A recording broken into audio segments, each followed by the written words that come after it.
সুপ্রভাত বন্ধুরা, আমার একটি নতুন ভিডিওতে তোমাদের সবাইকে স্বাগত। তোমরা কেমন আছো? আশা করি সবাই ভালো আছো। দেখো, আজকে সোমবার, তাই সকাল সকাল স্নান করে বাড়ির পুজো দিয়ে জল ঢালতে চলে গিয়েছি। মেয়েকেও স্নান করে দিয়েছি, ছেলেকেও সঙ্গে নিয়ে নিয়েছি। আমাদের সামনেই মন্দিরে যাব, আর সঙ্গে আমার মাসিকেও নিয়ে নিয়েছি।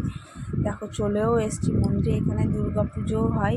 আর এইদিকে দেখো, শিব ঠাকুরের মন্দিরটা কত সুন্দর, দেখলেই তোমার মনে হবে যেন সারাদিন এখানেই কাটায়। আর এই দেখো, এইদিকে কতজন এসছে, সবাই জল ঢালতে এখানে বসে বসে অপেক্ষা করছে কখন বাবার মাথায় জল ঢালবে। আর এইদিকে ঠাকুরমশাই তো পুজো করা শুরু করে দিয়েছে, তাই আমরা এখন দাঁড়িয়ে আছি। আগে ঠাকুরমশাই পুজো করবে, তারপরে আমরা সবাই পুজো করব।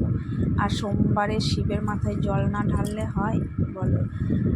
শিব ঠাকুর এত আমাদেরকে বৃষ্টি দিচ্ছে, যা গরম ছিল, শ্রাবণ মাস পড়া থেকেই বৃষ্টি শুরু হয়েছে। তো বাবাকে ঠান্ডা না করলে বাবা কি আমাদেরকে ঠান্ডা করবে বলো? এইদিকে দেখো, আমি ঠাকুর মাথায় ফুল, বেলপাতা, তারপরে বাতাসা সব দিয়ে দিয়েছি। আর আমার ছেলেকে বলো আমার সঙ্গেই জল ঢেলে দে, আর তোকে আলাদা করে জল ঢালতে হবে না। তাই আমরা সবাই একসঙ্গেই সবাই মিলে জল ঢালছিলাম। আর একটু ভিড়ও ছিল, কারণ আরও সবাই জল ঢালবে, আর একা একা ঢালতে গেলে অনেকটাই টাইম লাগতো। আর সারাদিন ধরো সকাল থেকে না খেয়ে আছি, জল ঢালার পরেই প্রসাদ খেয়ে তারপরে কিছু খাবো। আমার ছেলেও সকাল থেকে কিছু খায়নি, ও স্কুলে গিয়েছিল। স্কুল থেকে আসার পর স্নান টান করিয়ে ওকে নিয়ে এসেছি। আর তোমরাও কে কে জল ঢাললে শ্রাবণ মাসে আমাকে একটু কমেন্ট করে জানাবে, কারণ বললে ভালো লাগে। কি বলো তো, মনের কথা শেয়ার করলে তবেই তো মনটা ফ্রেশ থাকে।